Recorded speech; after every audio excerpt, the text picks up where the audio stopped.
disolver temporalmente el Congreso de la República.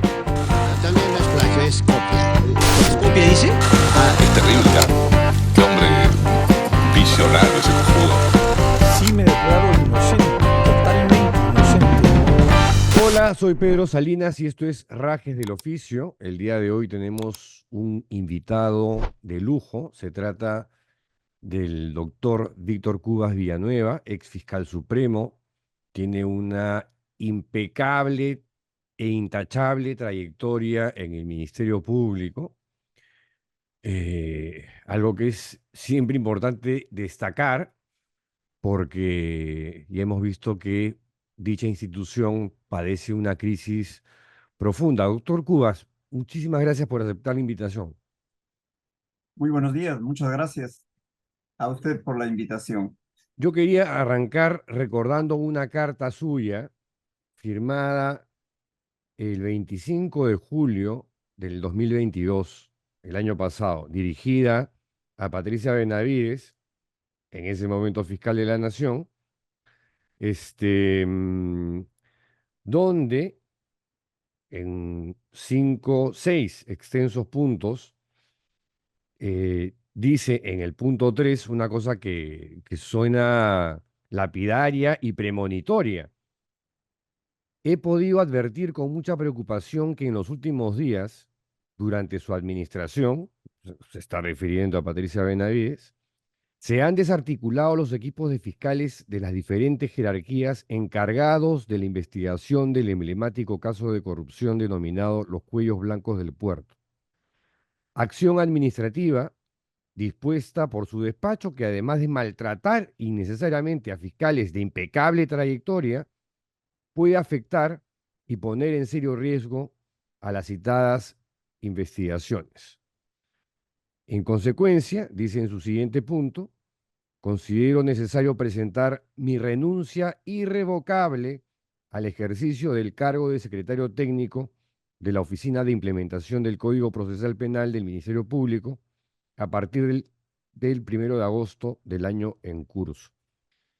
Y hay más cosas en esta carta que son muy sabrosas como para comentar, pero yo quiero quedarme con esa parte, porque usted vio algo que el resto todavía no percibía o no visualizaba. ¿Cómo, ¿Cuál es su impresión sobre lo que está ocurriendo en una institución tan importante para el país como el Ministerio Público? Doctor Cubas. Yo creo que efectivamente, haciendo reminiscencias de la carta de renuncia dirigida, me anticipaba, pero he quedado muy corto a lo Eso que sí, iba a eso se lo ocurrir reconozco. eh, en el Ministerio Público. Y es que entre los fiscales nos conocemos y podemos, haciendo un análisis, determinar cuál va a ser el comportamiento de las personas. Y advertíamos en esa oportunidad y inclusive conversamos con las autoridades del Ministerio Público el peligro o los peligros que entrañaban que la señora Benavides asuma el cargo de fiscal de la Nación. Sin embargo, la situación, la coyuntura era muy especial. El doctor Sánchez no quería asumir el cargo, ni siquiera interinamente, y la doctora Zoraida Ábalos, que había culminado pocos meses antes su mandato, estaba con un conjunto de denuncias promovidas en el Congreso de la República y promovidas por personas que después hemos podido advertir que tenían un objetivo, ¿no? Específico. Entonces, Que era tumbársela. era indudablemente, y es la crónica de una muerte anunciada. La habían, entre comillas, inhabilitado para poder continuar en el ejercicio del cargo, que legalmente lo hubiese podido hacer a través de una prórroga del mandato por 2 años más, pero la habían inhabilitado. Y por otro lado era público que el doctor Sánchez no quería ejercer el cargo de Fiscalía de la Nación. Entonces se presenta una situación inédita en el Ministerio Público. Los fiscales supremos recientemente nombrados, que no tienen ni siquiera un mes como fiscales supremos, tienen la posibilidad de asumir este cargo. Pero acá hay otro ingrediente importante, que en el Ministerio Público siempre se ha sido muy respetuoso de la antigüedad y de la meritocracia, entre comillas. Y en la Junta Nacional de Justicia, no sé valiéndose de qué circunstancias, la señora Benavides salía en el primer puesto en la evaluación. Con una puntuación increíble. Cosa que ya ha sido analizada por Daniel Llovera, ¿no? Un periodista de investigación muy hábil, y ha puesto en evidencia, y hay serias dudas que efectivamente esa calificación haya sido objetiva. Entonces, frente a esas circunstancias, hicimos una proyección que era muy peligroso que dicha persona asumiera la responsabilidad de la Fiscalía de la Nación, porque si en el Ministerio Público había una persona ligada a los sectores políticos de la ultraderecha, ella era precisamente. Entonces, lo que manifesté ha quedado en realidad corto frente a los acontecimientos que hemos conocido después en el transcurso de 1 año y meses que ha venido ejerciendo el cargo. Déjeme entrar a algunos temas de coyuntura. El día de ayer hubo un pronunciamiento de la Junta de Fiscales Supremos y en esta se comunica que ante la grave situación y contexto en que se encuentra la institución y a fin de salvaguardar y garantizar la gobernabilidad de la misma, se ha tomado la decisión de dejar sin efecto el acuerdo por el cual se designó a la doctora Delia Espinosa Valenzuela como representante del Ministerio Público ante el Jurado Nacional de Elecciones. En consecuencia, la señora magistrada se incorporará a la Junta de Fiscales Supremos. ¿Esto qué significa en la práctica? Delia Espinosa sale de la Junta Nacional de Justicia, que era además uno de los argumentos, digamos, del Congreso para también cortarle la cabeza con el pretexto de la edad, y ahora se convierte en fiscal suprema. Vamos a hacer una precisión ahí. Se trata de la magistrada Delia Espinosa. Sí. De la magistrada Delia Espinosa. Acá hay otra situación que es muy rara y que llamó la atención en ese momento, lo hemos manifestado y sin embargo no ha merecido ninguna investigación.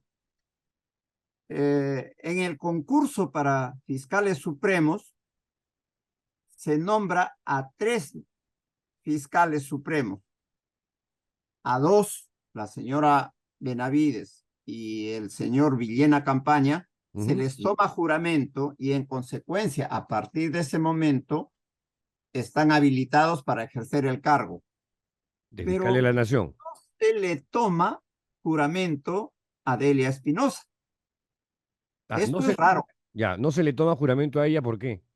Está nombrada y no se le toma juramento. Y una persona no puede ejercer un cargo en tanto no se le tome juramento. De acuerdo. Esto es lo raro. ¿Por qué la Junta no le tomó juramento?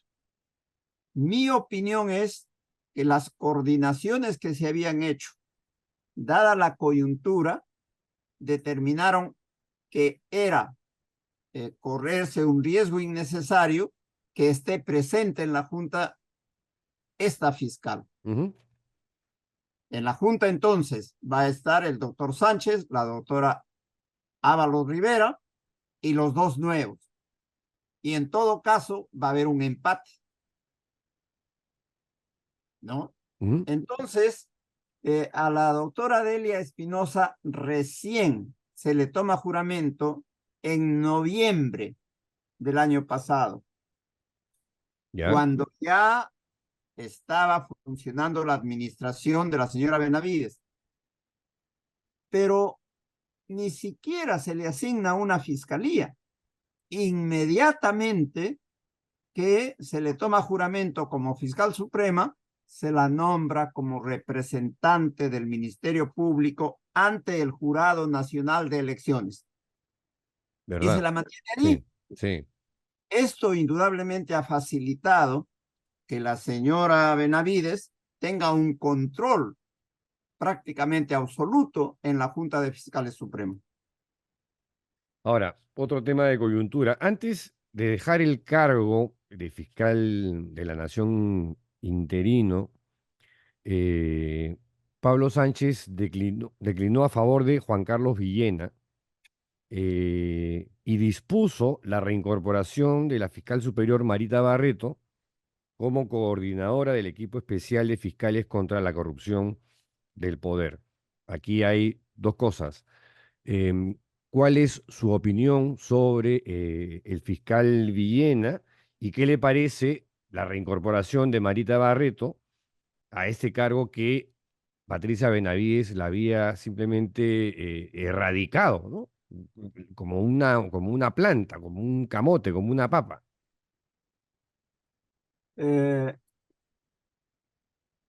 Producida la vacancia en la Fiscalía de la Nación por suspensión, por renuncia, por muerte o por cualquier motivo, asume el fiscal más antiguo en el escalafón.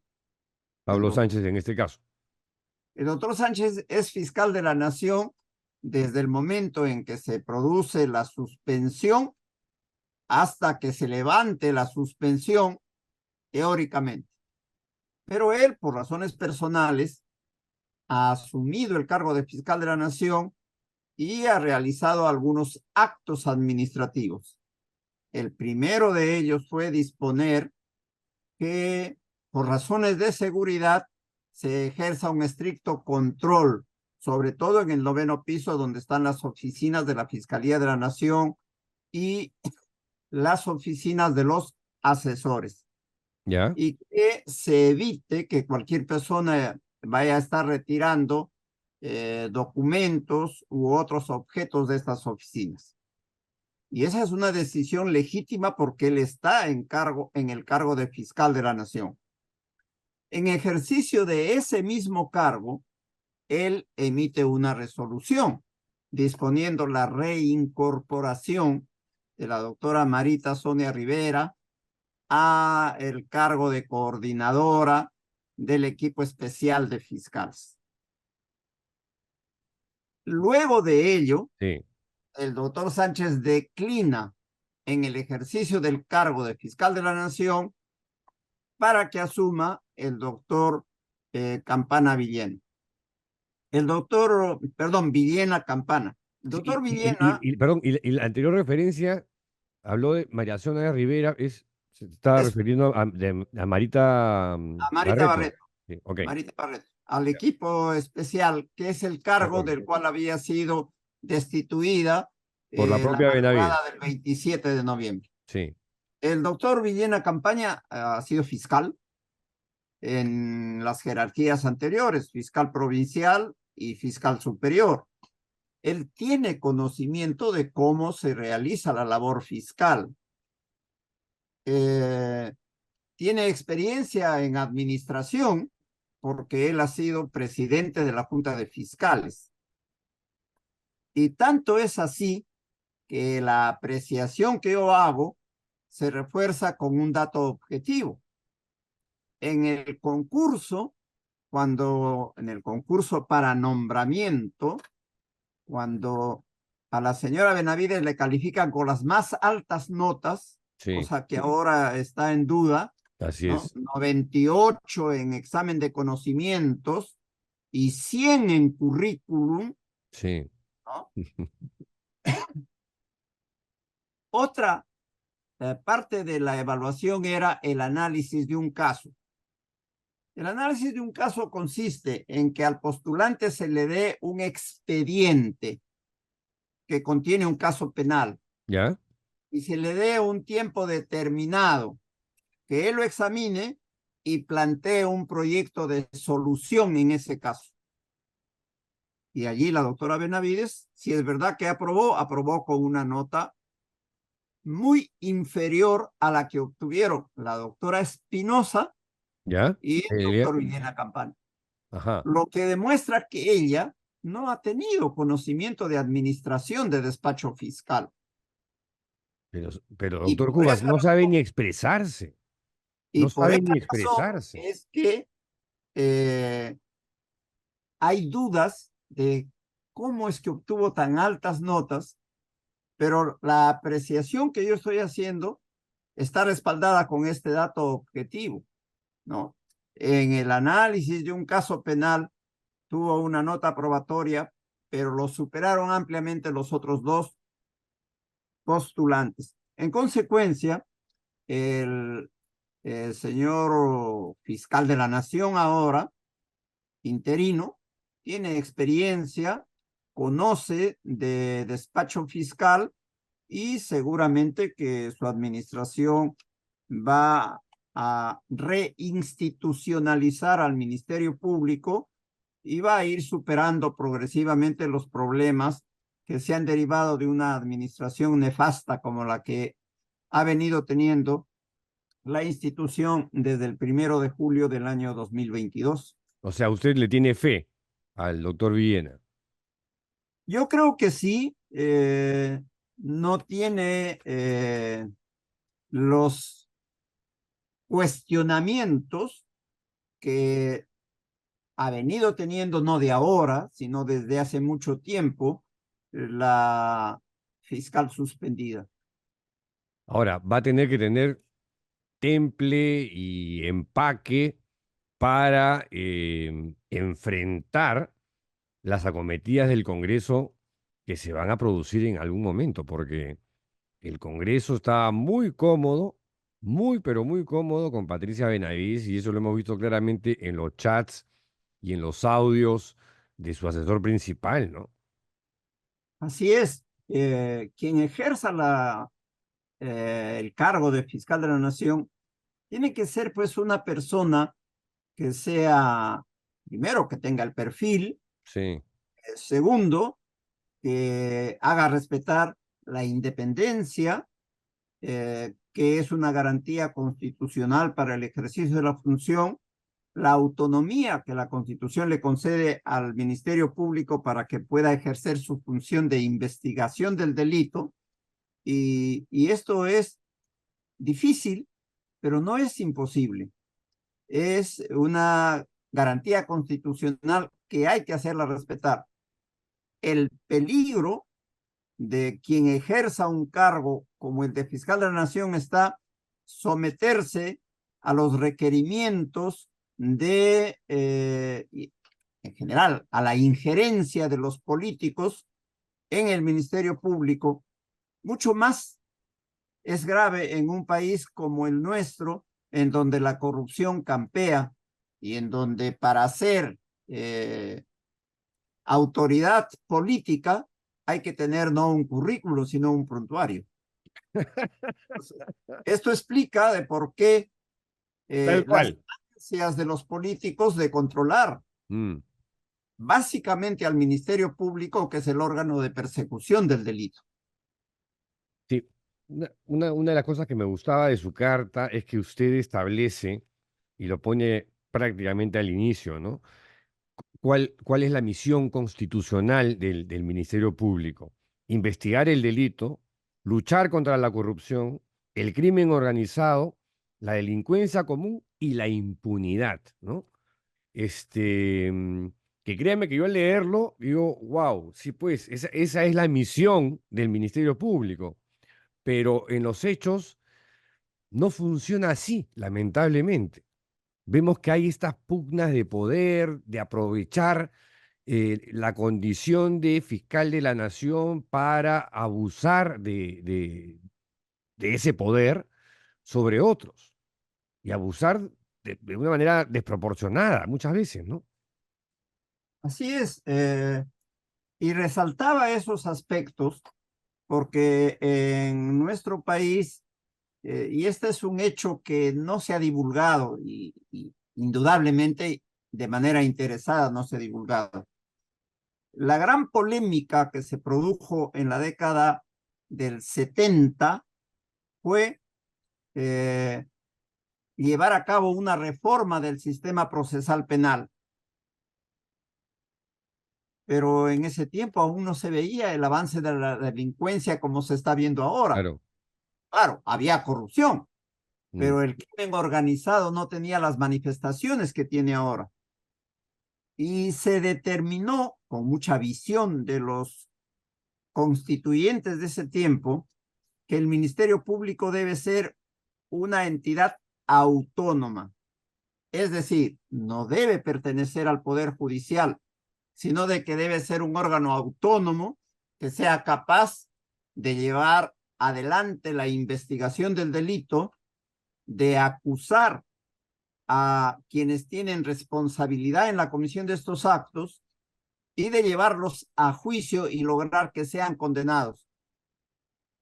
Modestamente, yo he trabajado en tareas de reforma procesal penal y he Sí, estado es una de sus cerca, especialidades, ¿no?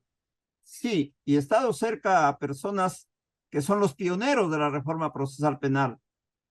Tengo que decir con mucha reverencia que gocé del aprecio del maestro Florencio Mixan Mas, uno de los pioneros de la reforma procesal penal.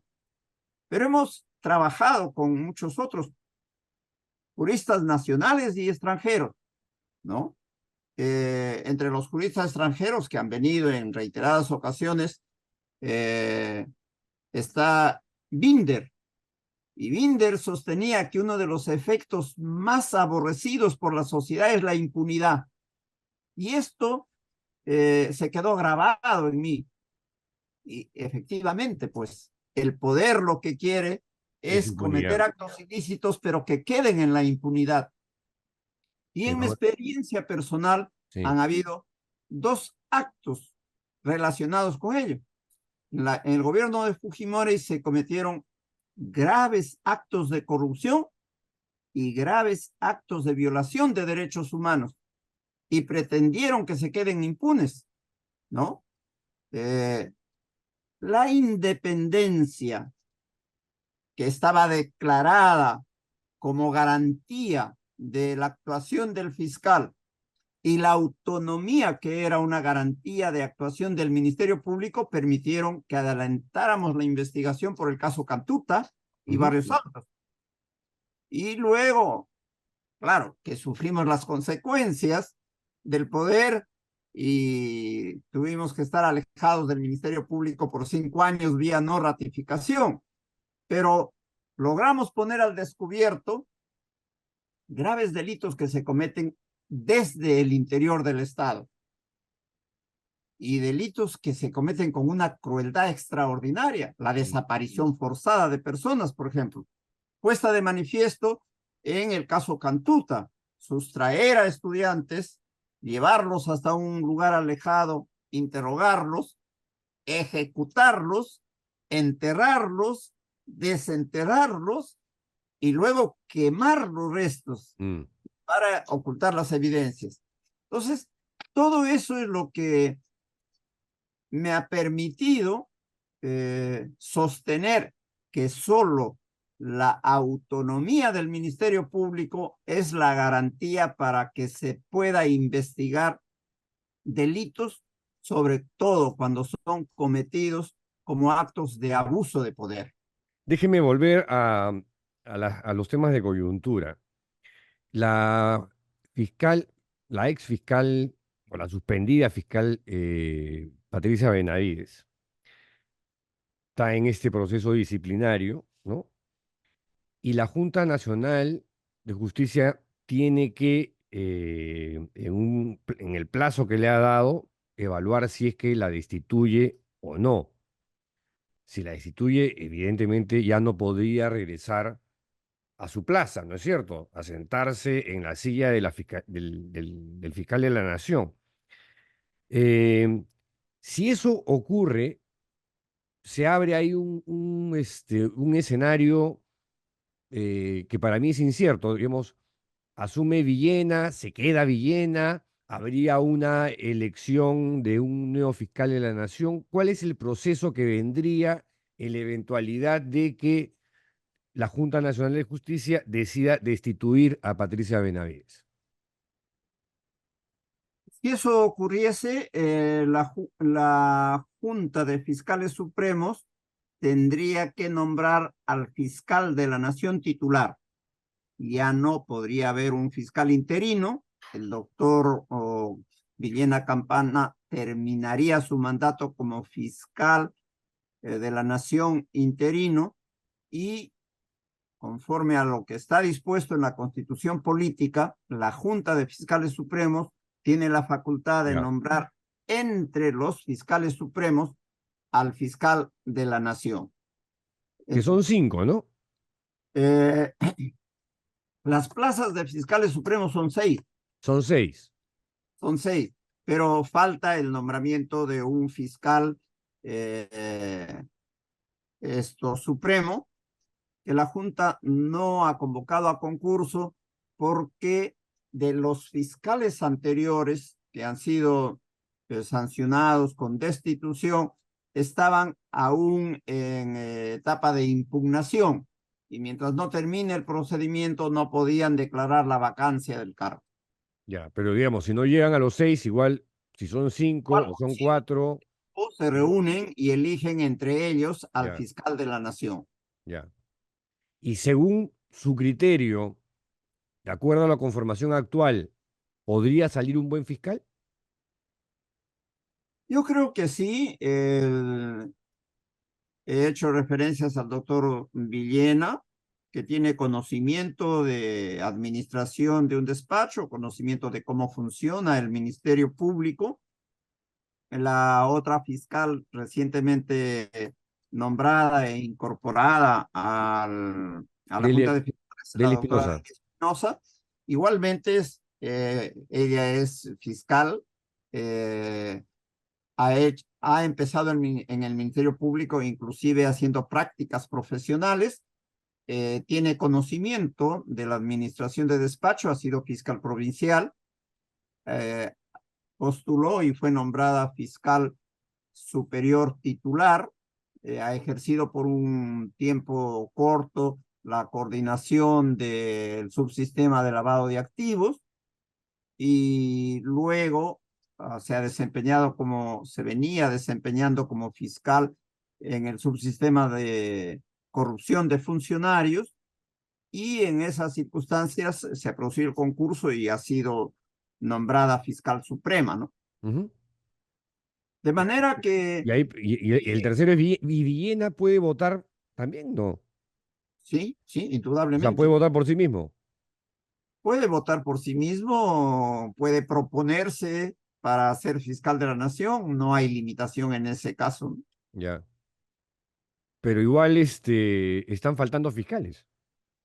Está faltando el nombramiento de un fiscal supremo, titular, y hay otra vacante, que es la de la doctora Zoraida Ábalos, pero que no puede ser convocada a concurso porque ella está inhabilitada temporalmente. Ya, esa es mi siguiente pregunta. ¿Qué cosa debería pasar en el caso de la ex fiscal de la Nación, Zoraida Ábalos, en su opinión? La doctora Zoraida Ábalos ha sido inhabilitada por un tiempo, si no me equivoco, 5 años por el Congreso de la República, pero además el Congreso de la República, en un acto claro de abuso de poder, Arbitrario totalmente, doctor Cujas, aprobó el procesamiento penal de la doctora. Y conforme al trámite legal, Una vez que el Congreso autoriza el procesamiento, la persona que desempeña el cargo de fiscal de la Nación emite la disposición de formalización de la investigación preparatoria y luego de ello, el caso pasa ya a un fiscal supremo que va a ser las veces de fiscal de investigación preparatoria y conjuntamente con un juez supremo que ejerce las funciones de juez de investigación preparatoria, que actualmente es el doctor Checklin, ¿no? Y se va desarrollando el proceso así. La doctora Ábalos, en ejercicio de su derecho, ¿no? Y está ello amparado en el artículo 6 del Código Procesal Penal, ha planteado una excepción de improcedencia de la acción y luego de los trámites pertinentes, el juzgado ya se pronunció en primera instancia, ¿Ya? declarando fundada la excepción de improcedencia de la acción. ¿Eso qué significa? Que el hecho por el cual se le está procesando no es delito. El efecto de esa resolución que declara fundada la excepción de improcedencia de acción es exactamente igual al de una sentencia absolutoria. Sin embargo, por ser una disposición de primera instancia, es posible que pudiese haber impugnación. Entonces hay que esperar si es que hay impugnación o hay que esperar que el auto quede consentido. Y una vez que ello ocurra, considero que la doctora está apta para solicitar su reincorporación al Ministerio Público. Ahora, eso en tiempos del Ministerio Público. ¿De cuánto estamos hablando, doctor Cubas? Aprox. La impugnación tiene sus plazos que están establecidas en el código. La impugnación de autos se hace dentro de los 3 días hábiles a la notificación y eso ya transcurrió. Lo que habría que verificar es si se ha realizado o no. Si no se ha realizado la impugnación, ya la resolución quedó consentida y ya no hay trámite más que hacer. Si es que se ha interpuesto impugnación, el expediente va a ser elevado a la sala suprema que se encarga de conocer la apelación y la sala podría estar emitiendo su sentencia, la resolución de vista en un plazo que podría ser de 30 días. Ya, o sea que le quedan todavía algunos mesecitos a la doctora Ábalos En para el definir. caso que se haya interpuesto impugnación. Correcto. Si no se ha interpuesto, ya puede estar iniciando los trámites para su rehabilitación. Así, o sea, sí es un trámite más o menos expeditivo. Sí, bastante. Otra curiosidad, doctor Cubas, la situación de Marena Mendoza, ¿no? Que fue designada por Patricia Benavides como coordinadora del equipo especial Lavajato, luego de la suspensión de Rafael Vela. ¿Qué opinión le merecen? ¿Qué debería pasar con ella? La señora Marena Mendoza es fiscal superior titular del Distrito Fiscal de La Libertad. Su sede es Trujillo. Ella fue nombrada inicialmente como coordinadora del subsistema especializado de derechos humanos, que por extensión conocía también casos de terrorismo, ¿no? Lo que más se ha cuestionado en relación a la señora Marena Mendoza es que ella es fiscal en lo civil. Sí, exacto. Y en una ocasión yo he manifestado lo siguiente. Como fiscal yo he sido fiscal penal nacional, de tal manera que yo he recorrido todo el territorio nacional. He ido en muchas ocasiones a Trujillo, pero no he tenido ocasión de conocer a la doctora Mendoza. El año 2022, sin embargo, la conozco como consecuencia de lo siguiente. Se estaba trabajando un proyecto de implementación de unidades de flagrancia. Y de un momento al otro, el Poder Judicial, liderado en ese momento por la doctora Elvia Barrios,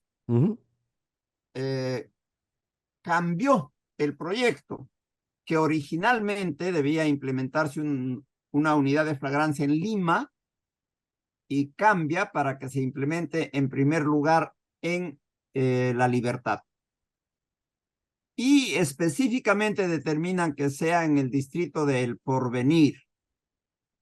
Entonces nosotros hicimos un informe técnico sosteniendo que estamos de acuerdo completamente con la implementación de una unidad de flagrancia, pero que el Poder Ejecutivo tiene que dotar de presupuesto, porque la institución no tiene presupuesto.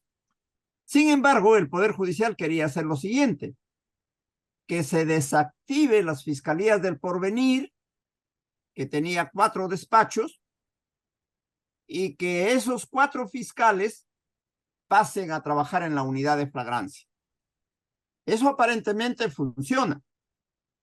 Pero, ¿qué hacemos con los 6,000 expedientes que tramitaban en el Porvenir?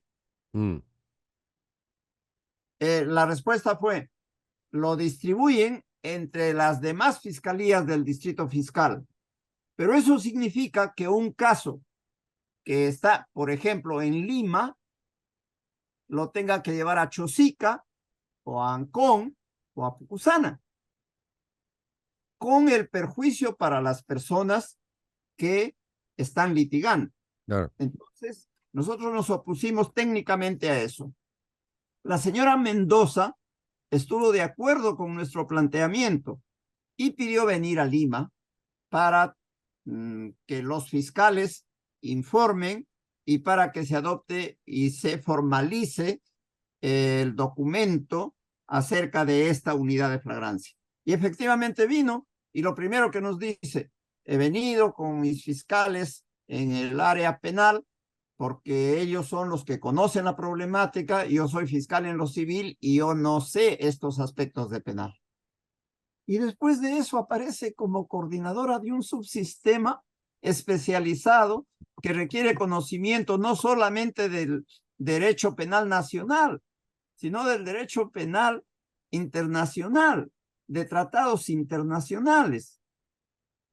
Bueno, ahí hubieron cuestionamientos porque las primeras disposiciones que se dictaron fueron de que los fiscales del interior, Juliaca, Cusco, Ayacucho, remitan los casos a Lima. Esto es una medida administrativa que no puede adoptarse de esa manera, porque el proceso penal debe desarrollarse en el lugar donde ocurrieron los hechos. Eso es un principio para el ejercicio de la función jurisdiccional. Sí, pero para resumir, doctor Cubas, ¿qué debe pasar con la fiscal Mariana Mendoza? Entonces, a consecuencia de esto, ha tenido una serie de cuestionamientos. Pese a ello, cuando la Autoridad Nacional de Control sanciona a Rafael Vela, Sí. la fiscal de la Nación en ese momento dispone que Mariana Mendoza se encargue de la coordinación del abajato.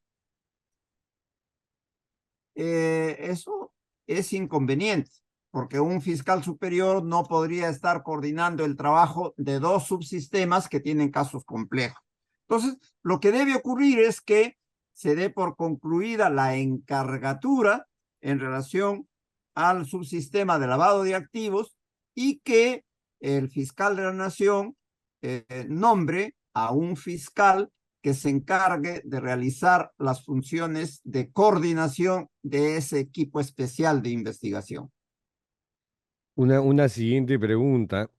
El pasado 3 de diciembre, Rosa María Palacios en su columna del diario La República señalaba que nuestro sistema constitucional descansa en el contrapeso que el Congreso hace a varios poderes. Y se pregunta, pero si ese contrapeso está viciado por la corrupción y no se ejerce o se ejerce contra los enemigos de esa corrupción, y ella señala o agrega, la Constitución no nos da una salida a la corrupción masiva parlamentaria. Y claro, hace la excepción de que no estamos hablando de todos los congresistas, pero de 130, fácil, estamos hablando de 100, ¿no? Es un montón, doctor Cubas. Esa es una situación em, muy compleja de combatir. O sea, cómo reinstitucionalizar cuando hay un Congreso que se dedica a erosionar más bien las instituciones.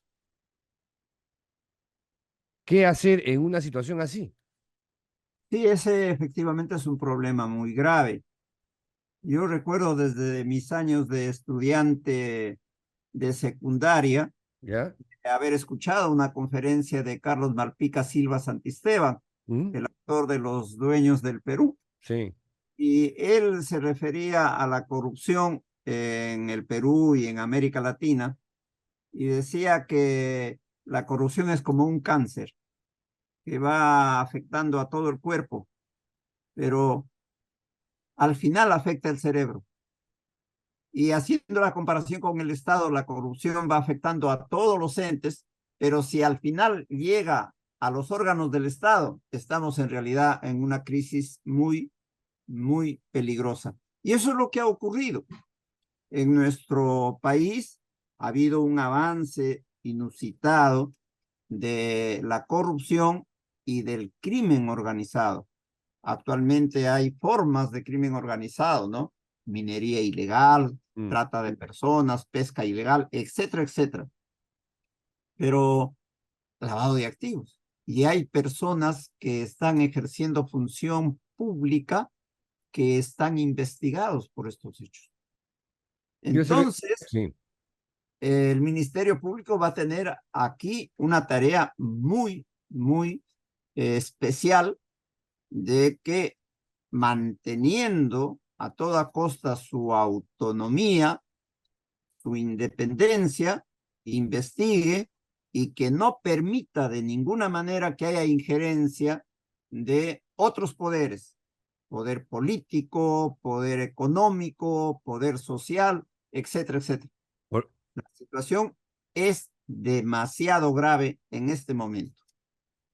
por eso le preguntaba yo hace un rato sobre el fiscal Villena, si da la talla, si tiene el empaque y el temple para enfrentar una situación así.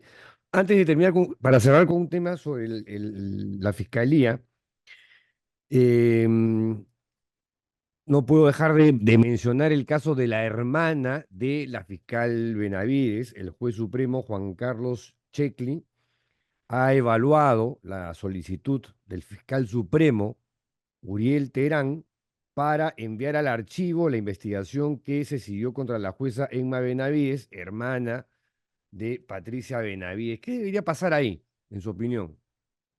Recordemos que ya la anterior fiscal suprema, Betsabé Revilla, renunció al Ministerio Público luego de que la fiscal Benavides la retirara de la Segunda Fiscalía Suprema Transitoria especializada en delitos cometidos por funcionarios públicos.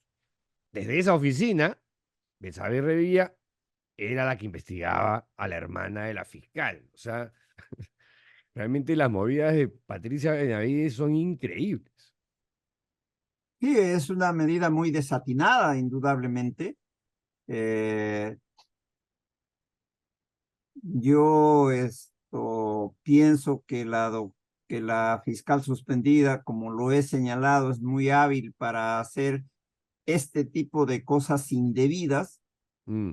pero no tiene la misma habilidad para defenderse de los cargos que le hacen y las decisiones que adopta son en realidad desatinadas totalmente. Cuando Muy ella bien. habla de, pequeño paréntesis, cuando ella habla de conspiración, esto es un complot contra mí, y no se le entiende si está acusando a un grupo organizado que está alrededor de Pedro Castillo o se refiere al Ejecutivo, ¿no?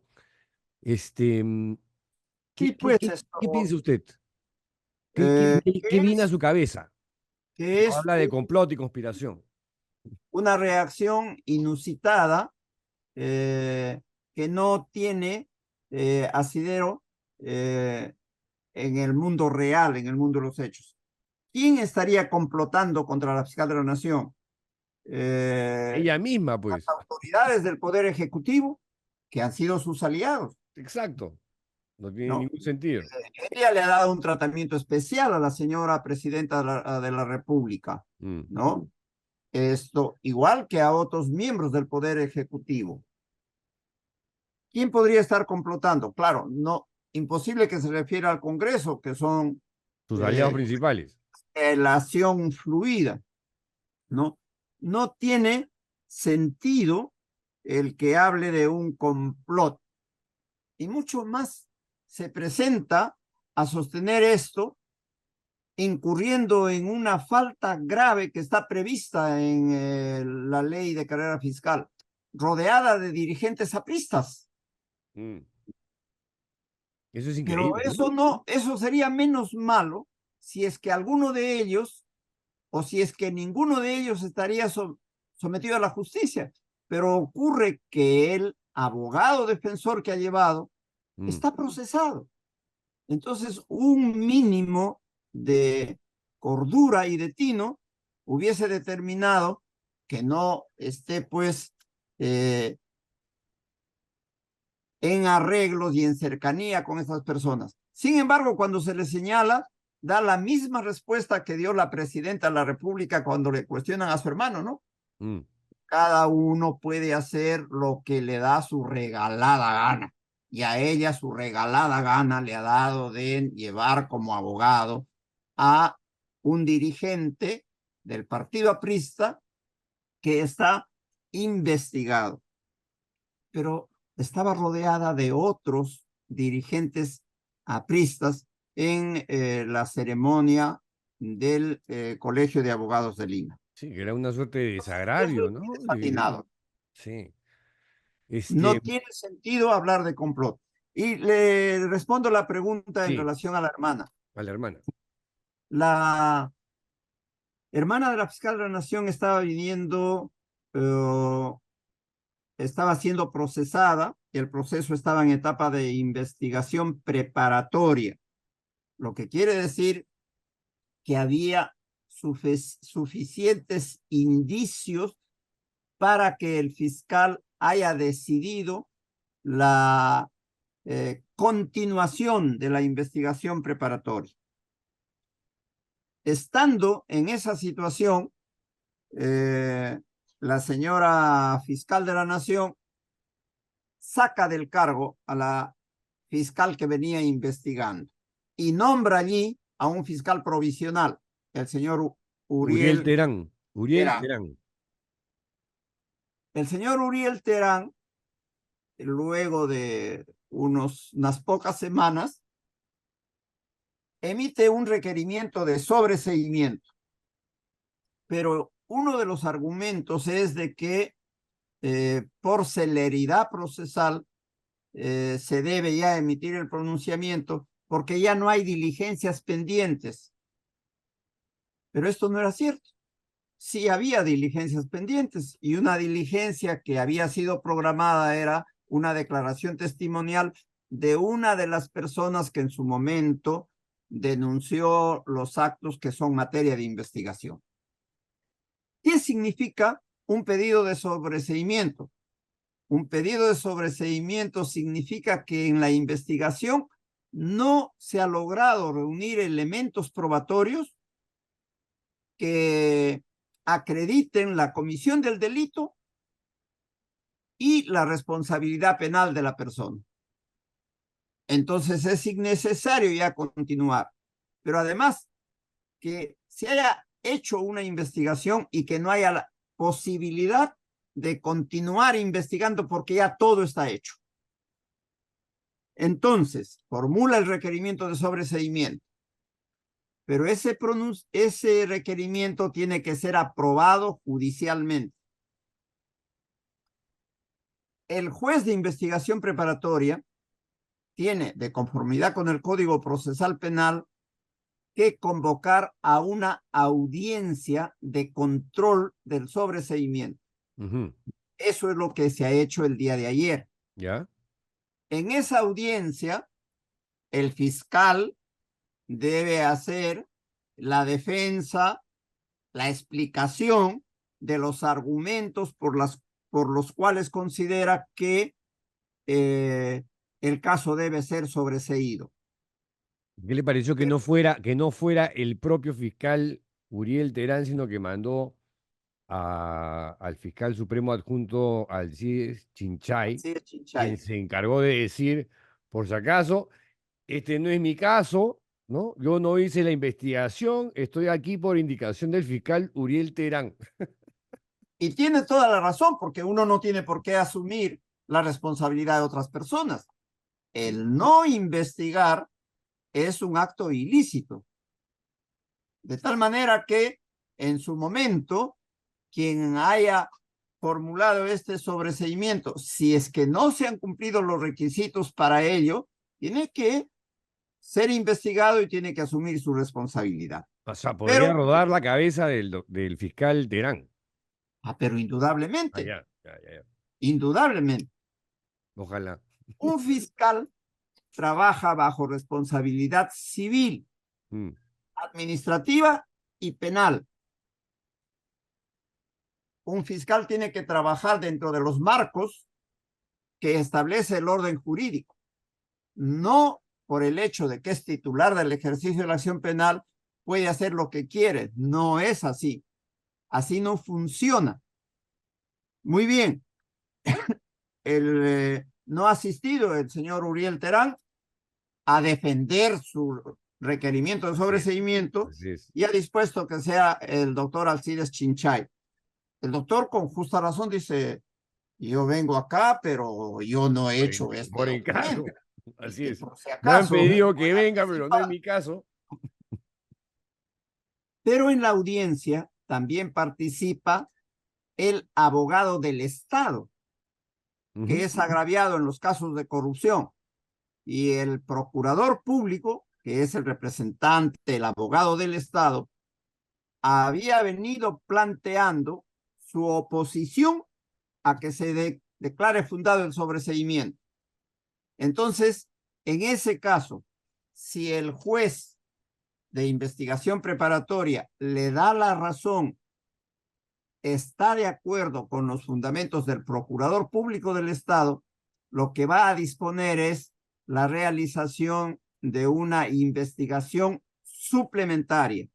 Ajá. Y va a fijar un plazo y las diligencias que deben realizarse. El caso vuelve a la fiscalía para que se continúe y se cumpla con esa disposición y luego de ello se emita nuevamente lo que corresponda, o un pedido de sobreseimiento o se formule acusación. O sea, Eso todavía no se ha salvado la hermana de Todavía no. Patricia Benaví. El doctor Checklin ha declarado de que ha escuchado a las partes y que la decisión que adopte va a hacerla conocer en los próximos días. Y eso es correcto, eso está arreglado a ley. Él puede tranquilamente, la mayor posibilidad es que declare infundado el sobreseimiento y disponga la realización de una investigación suplementaria. Una pregunta final, y lo saco ahora sí un poquito del tema de la fiscalía, y le pido una respuesta en breve.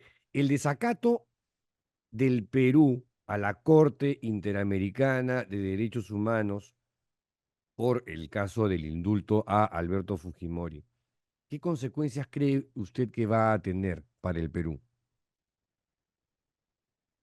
Le anticipo que yo no soy especialista en derecho. Yo no sé, por eso lo estoy sacando. Pero sí tengo mi opinión respecto a él. Me interesa. Indudablemente que el desacato a una disposición de la Corte Interamericana de Derechos Humanos nos pone en la situación de un país que no cumple sus compromisos. Tanto se criticó a Pedro Castillo que nos quiere llevar al nivel de Cuba, de Nicaragua o de Venezuela. Ya estamos Y ahí. con este acto, el Tribunal Constitucional está haciendo exactamente lo mismo. Lo mismo. El magistrado del Tribunal Constitucional el día de ayer en una entrevista manifestaba que no es cierto eso, pues, de que el Tribunal Constitucional puede desacatar una disposición de la Corte Interamericana y que no va a pasar nada.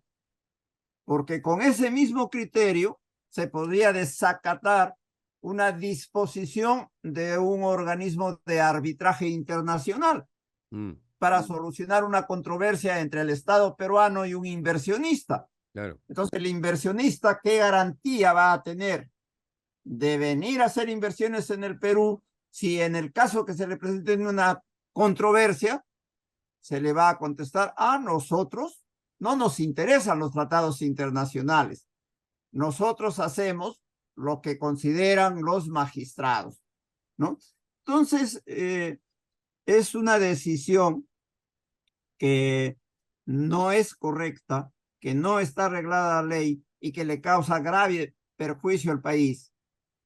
Y lo grave es que es una decisión que se adopta precisamente el día anterior al día en que la presidenta de la República pensaba celebrar el Día de la Institucionalidad, el Día de la Constitucionalidad y del Estado de Derecho. Sí. Y con lo que han realizado, han quebrantado la institucionalidad, han violado la Constitución y han quebrantado el Estado de Derecho.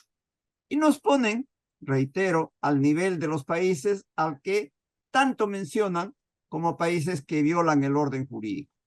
Doctor Cubas, yo le agradezco muchísimo por esta entrevista porque de verdad que he aprendido cosas, me ha ayudado a entender mejor el contexto, me ha desasnado. Yo eso se lo agradezco muchísimo. Espero tenerlo más adelante en otra oportunidad. Gracias por su tiempo. Por sus palabras y muchas gracias por la oportunidad de expresar estas opiniones. Gracias a usted. Muy buenas tardes. Gracias. Hasta la siguiente entrevista. ¡Chao!